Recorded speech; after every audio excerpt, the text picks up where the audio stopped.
Hello!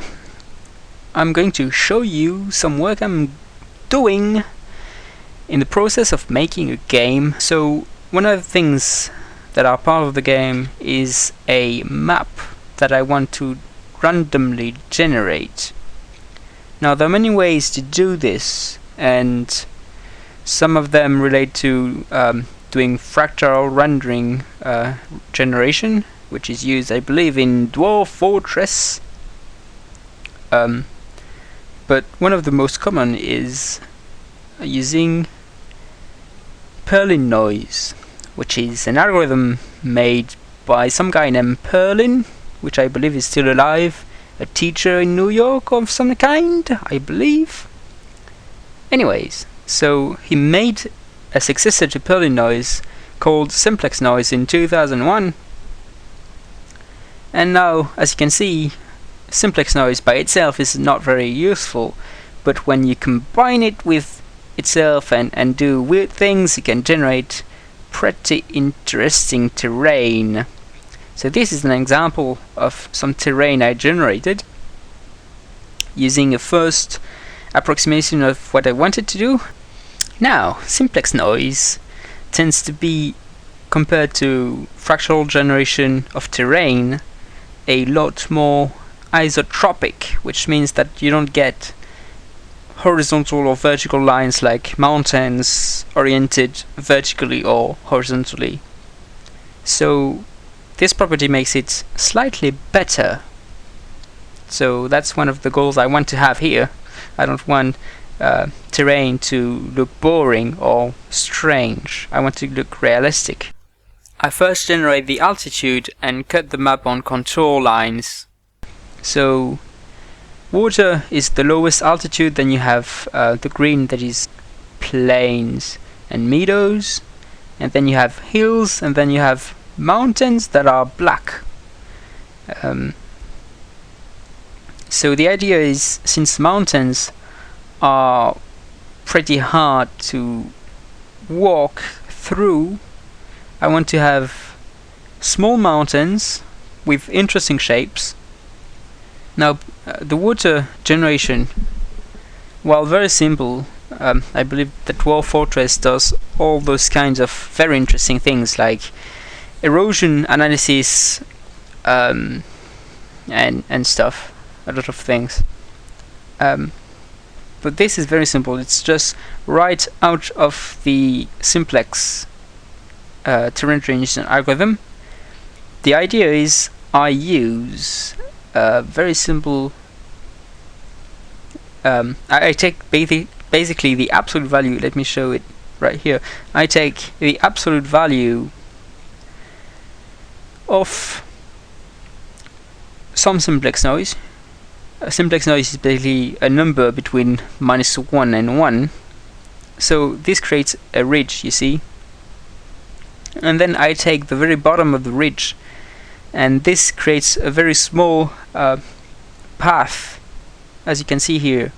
Now the issue with this path is that it goes round and round and round, which is not very river-like, you know.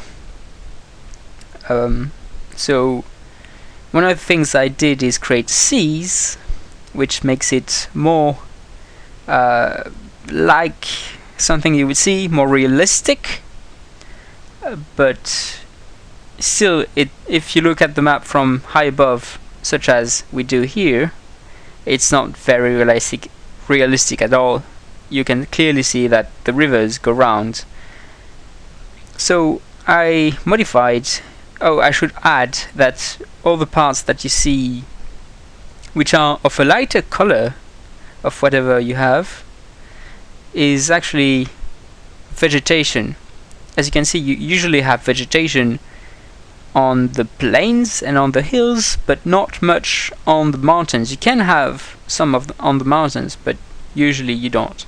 You can also have some on the seas and on the water, but that again is not very common.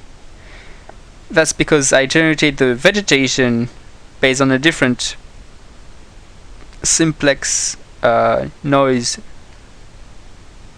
but I correlated it slightly with the height so that I would have some on the hills and on the plains, but not much on the mountains and on the water. Anyway, so I updated the terrain generation so as to be able to have more memorable parts. We can clearly see regions. For example, here you have like a plain region. You still have mountains, obviously, and you have rivers and a lot of different terrain.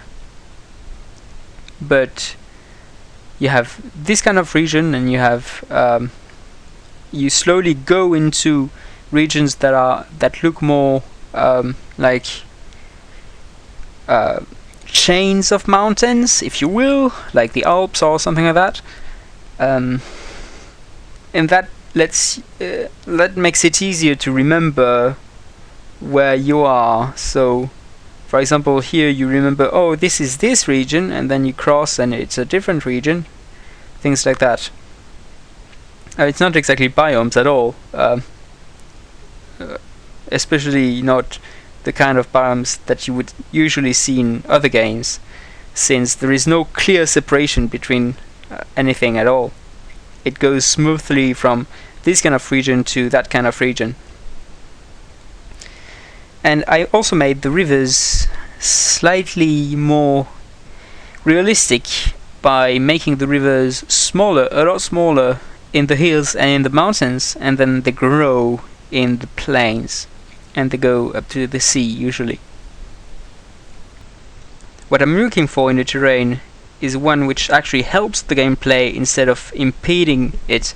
For example, if I had like huge oceans, we would be able to do pretty much nothing in the ocean, so it would be pretty much useless for the purpose of the game.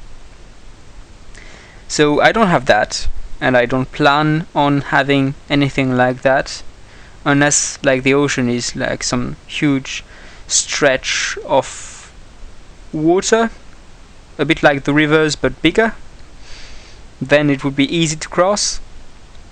Maybe we'll have that in the future, but only if there is an actual point to it. So far I don't see any. And I also want the terrain to be interesting to look at, interesting to explore, interesting to go through. And I want it to be somewhat realistic. It doesn't have to be very realistic, CF the oceans, but a little bit realistic. It needs to look like nature could have done it. So one thing that I changed in this terrain generation compared to the previous one, for example, is the fact that vegetation usually stops between the land and the ocean. I say usually because you still have swamps. For example, here you have a huge swamp which actually doesn't go to the land, or only slightly, you know. And sometimes it like crosses water. So, but usually it does stop at the sea level, which makes it look like there is a lot of different vegetation around. So this is, I think, a very cool thing to have. So this is a sneak peek into the terrain generation I use for this game. I hope you enjoyed it, and see you next time.